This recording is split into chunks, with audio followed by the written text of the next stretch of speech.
نے کیا کہا؟ قالو سبحانکا، اللہ تعالیٰ آپ کی ذات بہت پاک ہے، لا علم لنا، ہمارے پاس تو کسی قسم کا کوئی علم ہے ہی نہیں۔ حالانکہ فرشتے بھی اللہ تعالیٰ کے بہت قرب میں ہوتے ہیں، کتنی چیزیں ایسے ہیں جو وہ عالم بالا میں جو ہے براہ راست اپنی آنکھوں سے دیکھتے ہیں، مگر وہ کیا کہتے ہیں؟ اللہ تعالیٰ ہمارے علم کی کوئی حیثیت نہیں ہے، الا ما علمتنا، مگر ہمارے پاس وہی علم ہے جو آپ نے ہمیں دیا ہے۔ تو اتنی عرشوں پہ رہنے والی مخلوق، 7 آسمانوں کے اوپر رہنے والی مخلوق جب وہ نفی کرتی ہے کہ ہمارے پاس کوئی علم نہیں ہے، تو پھر دنیا کا کوئی بندہ کیسے اپنے علم کا دعویٰ کر سکتا ہے کہ میرے پاس بھی کوئی علم ہے؟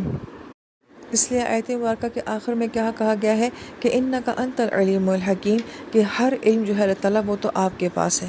لہٰذا ایک علم ہوتا ہے اور ایک علم کی حکمت ہوتی ہے، ایک ظاہری علوم ہوتا ہے اور ایک اس علم کا جو ہے وہ وزڈم ہوتا ہے، روحانیت ہوتی ہے۔ تو یہاں پہ فرشتوں نے کہا کہ اللہ تعالیٰ علم بھی آپ کے پاس ہے اور اس علم کا وزڈم یا اس کی حکمت جو ہے، اس کی روحانیت جو ہے وہ بھی آپ ہی کی طرف منسوب ہے۔